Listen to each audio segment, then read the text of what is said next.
It's time to sit back, relax, and listen to Conversations with Joan.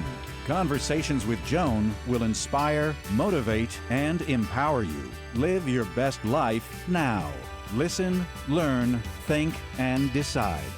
And now, here's your host, Joan Herman.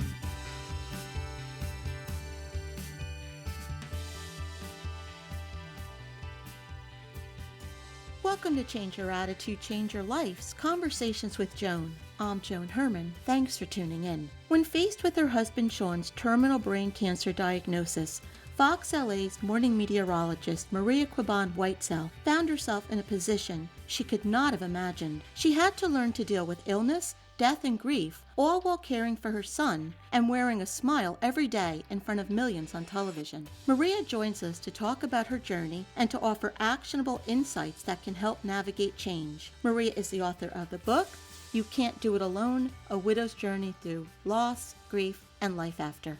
Welcome, Maria. Thank you so much for joining us. Thank you so much for having me, Joan. So, Maria, let's start off by talking about your relationship with Sean. What was your life like before his diagnosis? I really thought we were living our happily ever after. We met a little bit later. You know, I was already divorced. I was a single mom with one older child who was ready to graduate high school. And so when I met Sean, I was in such a great place mentally. My career was well, and he was in the same boat. So when we met, it was just really fantastic for both of us because we were mature, we were ready, and we were just so set in our personal lives that this was just the added wonderful cherry on top of our stories. And so we got married. We had a child that we thought we couldn't possibly have. I was 41, and having a baby at that time was not the easiest thing in the world, but there he came, and we were just ecstatic as our family continued to grow. And our son Gus was 3 years old, and we had decided, since we really had gotten married, that we hadn't traveled too far from home. So we thought we were ready to go on this big adventure to Paris. We'd never been, either of us, and so together it was going to be very special. And Sean was young. He was, only 50. He had just turned 50. And so we were so excited at this trip. And it was there on this trip that I realized he was behaving really unlike himself. He was a very healthy person. He worked out all the time. He was usually up before I was. And so on this trip, I realized that he wanted to sleep in. He was very forgetful, but disturbingly so. And he was someone who used to live in New York for many years, and he couldn't get the concept of catching a cab or hailing a cab. So I knew something was wrong. And when we got back home, I asked him to see a doctor. I made him promise, actually, while we were on this trip. And 2 weeks after we landed from that trip in Paris, he was diagnosed with terminal, incurable, even inoperable brain tumors, which ended up being glioblastoma, just a devastating brain cancer disease. When I had heard the story for the first time, it brought me back. One of my best friends 10 years ago was cleaning her house, and she collapsed, and she was also diagnosed with glioblastoma. When you look back at it now, you were talking about when you first noticed it, but when you look back, are you able to see subtle things that may have been occurring, or was it something pretty sudden like what happened with my friend?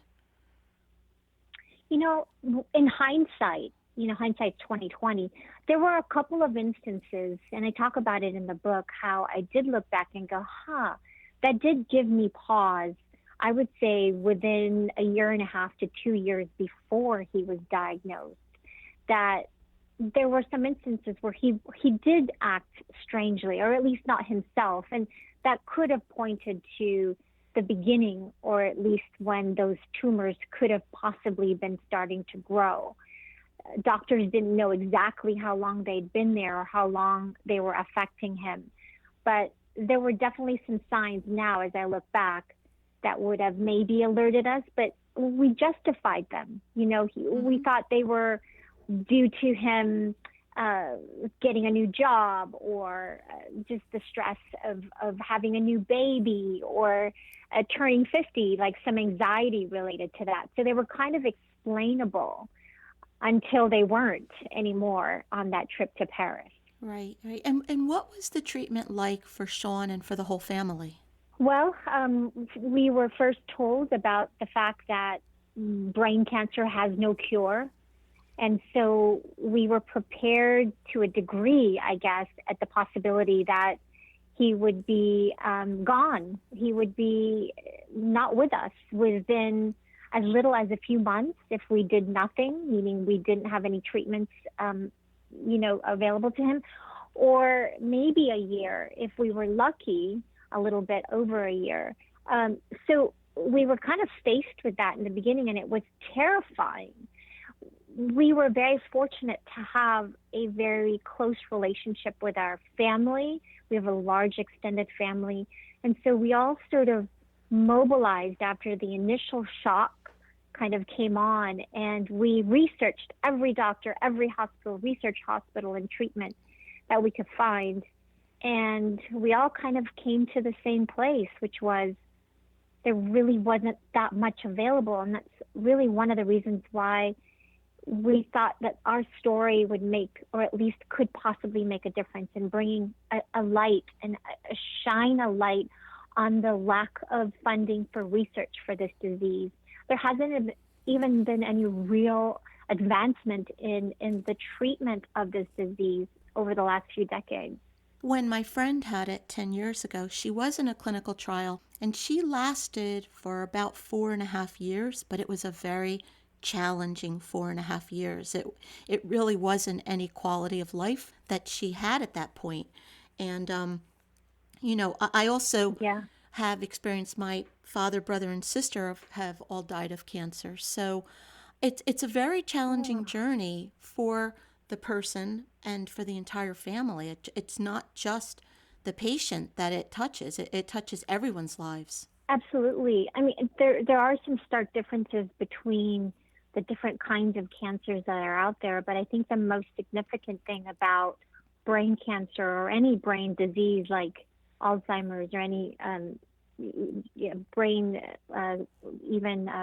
dementia, especially brain cancer, it really takes away the essence of who you are and can really bring on some incredibly devastating deficits. So it's a little bit different from the different types of cancers that are out there, and it's hard to do research on someone's brain, right? So often when you're diagnosed with brain cancer, it's often too late. You mentioned your friend whose quality of life was quite wasn't really there for those number of years, and so I'm hoping and praying that we will get somewhere in my lifetime, hopefully, to find some kind of cure. So, Maria, when you were going through all of this in your home and you're watching the person that you love trying to manage this, you were still working, and it wasn't like you had an office job where you could close the door and hide away.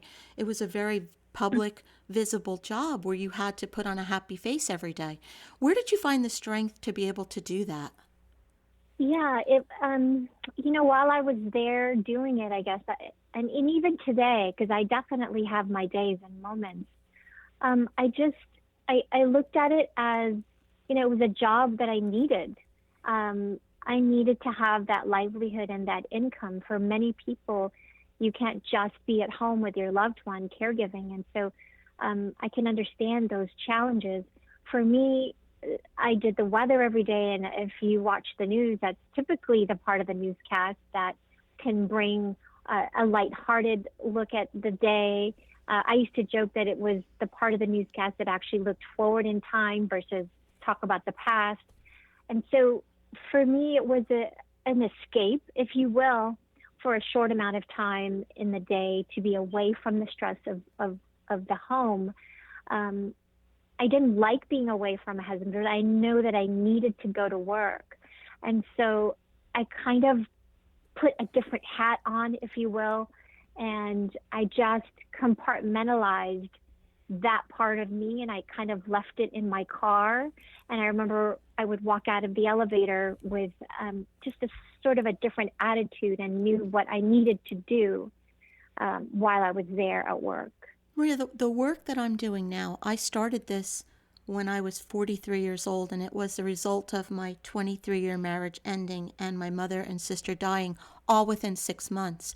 And I found that rather than allow myself, and I use the word allow because I have come to learn that I think it is a choice, allow myself to stay in that dark hole of despair and grief and feeling sorry for myself, that I did use the work, or getting out into the world, as a healing mechanism.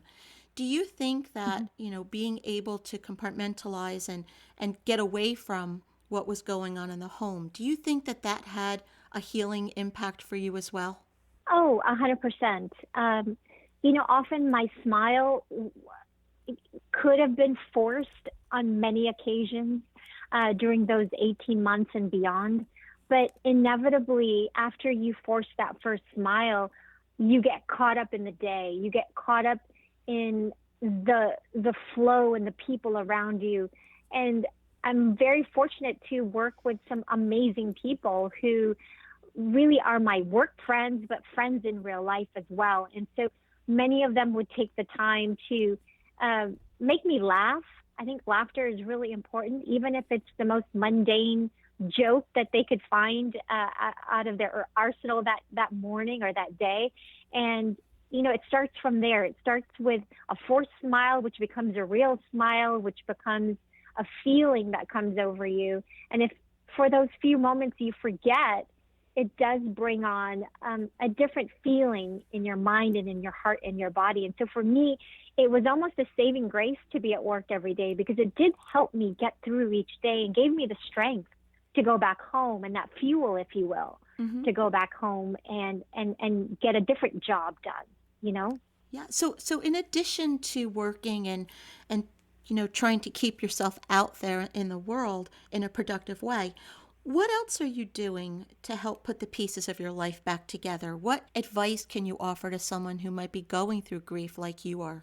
Well, there's a number of things that I know that helped me. And the first thing was a support group that I found at the UCLA Brain Cancer Center. The support group was something that I was hesitant to go to. I felt like I didn't want to be around other people with spouses who were dying, and I just didn't want to be a part of that club. My only regret now was not going soon enough. I really can't tell you how much it helped me to be amongst people who could understand what I was going through. And I didn't realize that until I got there. And even when I got there, there were some days where I thought, maybe I just wasted some time that I could have spent at home. But honestly, it was so good for me and my heart and my soul. And I encourage everybody out there to seek support, whether it's grief support or support of your community and your church. But I'm a big advocate for family counseling and therapy. I could not have been able to speak to my husband and communicate accurately without the help of our therapist, and not to mention talk about it with our young son. So without them and that support system, I just know it would have been an even more difficult road. So I encourage you to seek out and get help in that way. And I know today it's more difficult because of the pandemic, but we can do it via technology. There's so many resources for us that are there. And what have you learned, Maria, that can be something an outside person can do to be helpful, that to help the person who's in pain? What could we be doing? Well, for me, there were many people who reached out to me and first of all asked me how I was doing and didn't wait for me necessarily to say what I needed, because oftentimes I didn't know what I needed until it was in front of me. And so depending on your relationship with the person, I know that my family, my friends would just show up with with food or with groceries, or just anticipate some things. Like, I remember a story. It was right before Christmas, and a friend of ours and her husband came over and just set up a Christmas tree for us. And it was just something that was last on my list. Like, I didn't even think about doing something like that, but they did that, and it didn't take very long. And I just thought these little things like that, or at my son's school, they organized a dinner train, if you will, and 3 nights a week there would just be a box of a casserole and some dessert and some bread that was there. And it was just something that I didn't have to worry about, especially with a young son. Having to make dinner 3 nights a week was so helpful for me. It's those little things that are just very human. And I ask because, I think in today's world, we're so used to somebody makes a post and you hear someone lost a family member, and people just write, so sorry, sending prayers, and then that's the end of it. But that human connection can make all the difference to the family that's in pain. Absolutely. There was even one instance during the treatments where I knew I had to read a bunch of books because I wanted to find out what the latest trials or treatments were for this type of disease. And my sisters-in-law, some friends stepped up and said, what books are you going to read? Please tell me, and I'm going to read them for you. And there was a handful of books, and I remember each one of them read a book quickly and gave me a synopsis, like a 1-page. Instead of me taking the time to do that, they took the time to do it and just gave me the bullet points. And I can't tell you how helpful that was at the time for me. And those kinds of things were so helpful to me at the time. The book is You Can't Do It Alone, A Widow's Journey Through Loss, Grief, and Life After. Maria, a few times during the interview, you mentioned the hope for increased brain cancer research and a treatment. Is there anything that our listeners can do to help? In regards to finding a cure, if you would like to donate, and I know it's tough at these times, but there are other cancers, there are other charities that you might want to consider. I hope that you would consider brain cancer research as one of them. This disease does not discriminate, and it will get you if you are young, if you're old.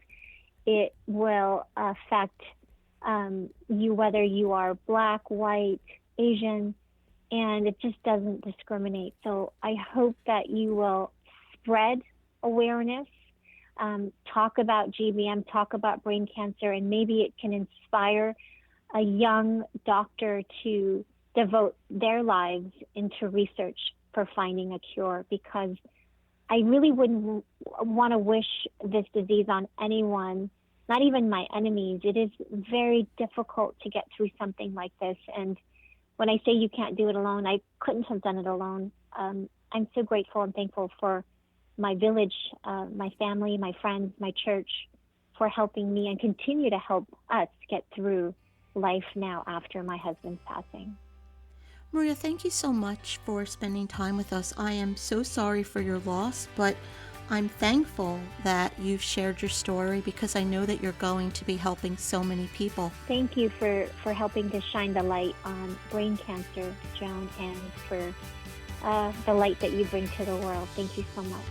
This is Conversations with Joan. Until next time, thanks for tuning in.